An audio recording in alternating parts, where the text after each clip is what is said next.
Salut à toutes et à tous, bienvenue sur ma chaîne Ciné Série Galaxy. On se retrouve aujourd'hui pour une nouvelle critique d'un film sorti le mercredi 27 novembre. Un film policier américain qui s'intitule À couteau tiré. Titre original Knives Out, ça veut dire la même chose. Et c'est réalisé par, attention roulement de tambour, Rian Johnson. Oui, Rian Johnson, le réalisateur de Star Wars épisode 8, Les Derniers Jedi, le pire Star Wars de l'humanité. Et je dis ça parce que j'ai failli sortir pendant la séance du film au cinéma. Je l'ai détesté, un petit peu moins que Star Wars épisode 7, mais je l'avais détesté quand même. Rian Johnson va-t-il faire un retour en grâce dans l'esprit des spectateurs? Au niveau de la presse, c'est déjà acté. Que ce soit aux États-Unis ou en France, le film est considéré, donc à couteau tiré, est considéré comme une réussite brillante au scénario génial. Qu'est-ce que j'en ai pensé? Allez-vous aimer ce film? Oublierez-vous les erreurs de Rian Johnson? Je vous dis ça juste après le générique. Je suis le lieutenant Elliot, et voici le sergent Wagner. Nous avons quelques questions à vous poser. Si je comprends bien, le soir de sa mort, la famille s'était réunie pour fêter les 85 ans de votre père. Et tout de suite, je ne vais pas vous faire patienter, pas de suspense, contrairement au film de Rian Johnson. Je vous dis tout de suite, j'ai adoré le film. Je vais pas lui mettre 5 étoiles, mais j'ai adoré le film. C'est une réussite totale. Et ça me fait un petit peu mal de le reconnaître, mais à un moment donné, quand il faut être honnête, faut être honnête. Rian Johnson est un mec brillant. Oui, c'est lui qui a écrit tout seul, entièrement, le film. C'est sorti de son cerveau, de son esprit brillant. Je vous donne le synopsis de base. Un vieux monsieur est retrouvé mort chez lui. Il était extrêmement riche, auteur de romans policiers. Juste avant cela, la veille au soir, il avait fait une réunion de famille. Et à partir de là, ça va être un huis clos de 2 heures, un petit peu plus de 2 heures, 2h11 précisément. Un huis clos pour déterminer qui est le coupable. Alors qu'est-ce qu'un huis clos? C'est quand tout se passe dans la même pièce, ou quasiment dans la même pièce, et où il va y avoir à tour de rôle les différentes versions des personnages. Il y a 3 policiers, 2 policiers officiels plus un détective privé. Ils vont interroger à tour de rôle et confondre les versions de chaque personnage pour les pousser dans leurs contradictions et leurs retranchements et découvrir qui est le vrai coupable. Le film est brillant. C'est une intrigue à tiroir.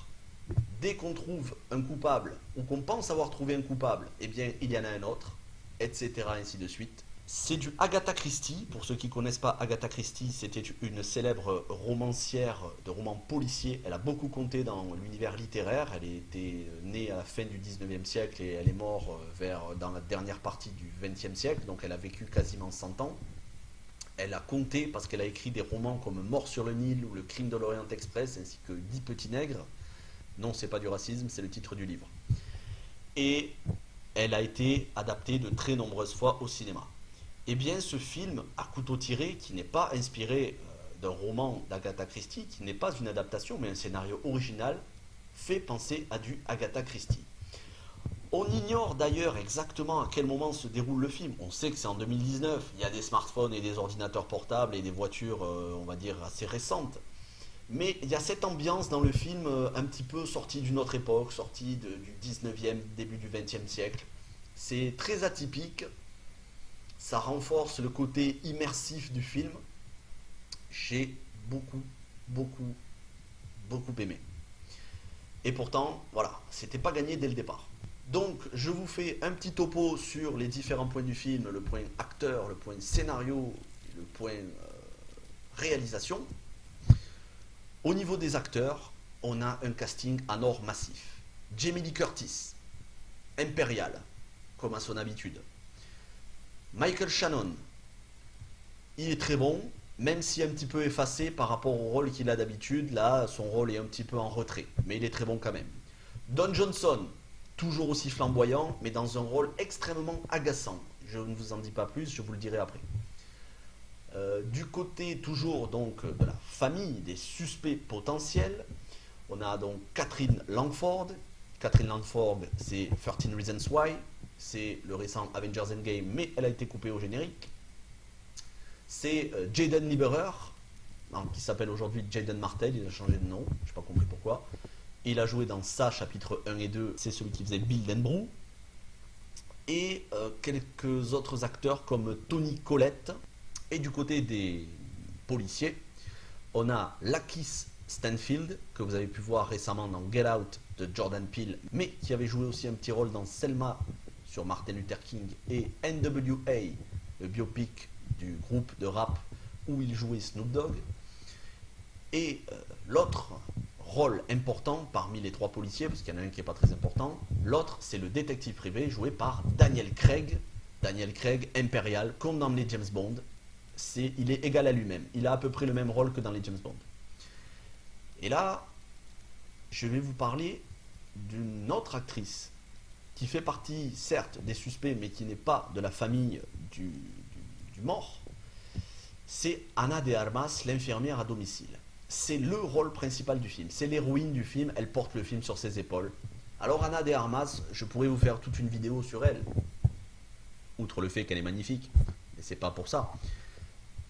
Elle est une étoile montante du cinéma. Elle a été la révélation il y a 2 ans de Blade Runner 2049, même si je l'avais vue avant ça dans Knock Knock de Eli Roth, que j'avais pas trop aimé, et Overdrive aux côtés de Scott Eastwood.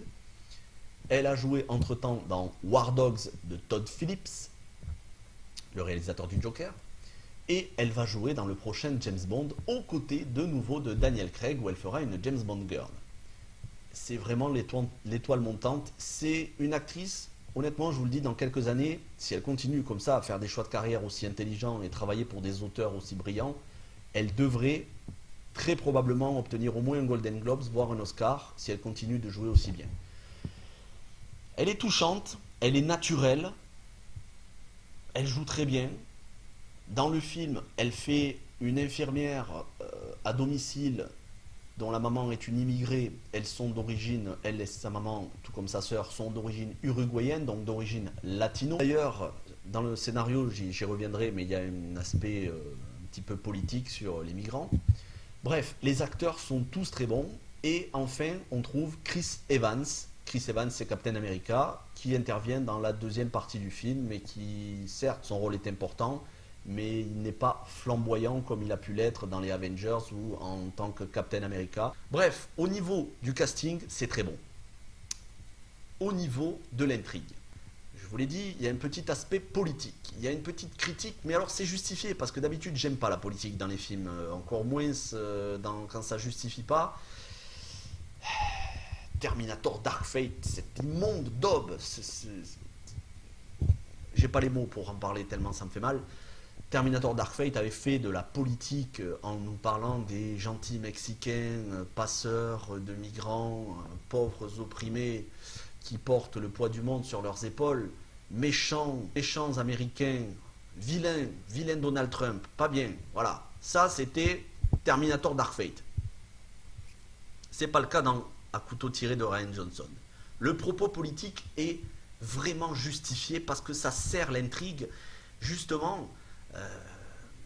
Des soupçons vont se porter sur Ana de Armas, puisque son personnage est d'origine latino, vont se porter sur elle et il va y avoir tout un raisonnement sur les immigrés. Est-ce que c'est une bonne chose qu'ils soient là ou pas? Quels sont les bons immigrés? Quels sont les mauvais immigrés? Bref, il y a toute... je ne dis pas qu'il y a de bons ou mauvais immigrés, je dis c'est le film qui dit ça. Il y a toute une réflexion autour du personnage de Don Johnson et Michael Shannon notamment. Bref, c'est très intéressant. Toujours au niveau de l'intrigue, on est dans une intrigue à tiroir, c'est-à-dire que ça va de rebondissement en rebondissement et vous ne pouvez pas vous douter de la fin du film, vraiment. En tout cas, si vous le faites, c'est que vous êtes balèze. Parce que à peine on a un coupable qui est démasqué, qu'on s'aperçoit qu'il finalement il n'est pas coupable. C'est quelqu'un d'autre. Et c'est comme ça jusqu'à la fin du film. C'est très appréciable pour un film policier d'avoir un suspense constant pendant 2h11 avec une atmosphère lourde. À chaque instant, on ne sait pas ce qu'il va advenir l'instant d'après. Écoutez, moi j'aime ce genre de film. Je ne peux que vous le recommander. Enfin, pour ce qui est de la réalisation, c'est encore une fois très soigné au niveau de la caméra, les plans, c'est vraiment du très bon travail. Il y a pas de... Tout ce qui est dans le cadre sert le film. Voilà, il n'y a rien qui est laissé au hasard. C'est tout ce que je peux dire. Je vais m'arrêter là. Je vais vous dire que c'est un film brillant. Ça n'est absolument pas usurpé que de dire que Rian Johnson est un auteur excellent. Oui, ça arrive à tous de faire des erreurs. Star Wars épisode 8 en est la preuve. Mais voilà, ça y est, c'était il y a 2 ans. Maintenant, on va avoir Star Wars 9. À un moment donné, il faut passer l'éponge. Rian Johnson a fait un très bon film, il faut le reconnaître. Il aimerait bien faire d'autres films dans le style de à couteau tiré. Et écoutez, moi j'ai envie de dire, banco, il n'y a pas de problème, vas-y Ryan, hein, pas de souci. Si c'est des films aussi bons, serre-nous-en chaque année. Je ne peux que vous le recommander, vous n'allez pas vous ennuyer une seule seconde. Et aussi, petit détail mais qui a son importance, ça n'est pas un film violent. Vous ne verrez pas de sang, vous ne verrez pas de coup de feu, vous ne verrez pas de mort, en dehors de la mort du début, c'est-à-dire le cadavre qui suscite l'enquête. En dehors de ça, c'est un film tout public. Et c'est important de le rappeler, parce que des films policiers avec du suspense, haletant, tout public, il n'y en a pas souvent. Voilà, j'espère que cette critique vous a un peu éclairé sur le film. Je sais que je me suis peut-être répété ou j'ai peut-être été un petit peu confus, mais écoutez, j'ai encore le film en tête et il y a tellement de choses que j'aimerais vous dire que je ne peux pas vous dire pour ne pas vous gâcher l'intrigue. Je vais m'arrêter là. Ce film mérite 4 étoiles au minimum. Je pourrais lui mettre plus, je pourrais lui mettre 4,5. Je lui mets 4 étoiles parce que à certains moments, certains acteurs sont un petit peu en dessous de leur niveau habituel. Rien qui ne vraiment gâche le film. Moi, je vous encourage à aller le voir. Écoutez, si vous avez aimé cette vidéo, n'hésitez pas à lâcher un gros pouce bleu, à vous abonner à la chaîne, à partager la vidéo sur les réseaux sociaux et à activer les notifications. Je vous dis à très bientôt pour une nouvelle vidéo. Passez une bonne journée ou une bonne soirée. À très bientôt.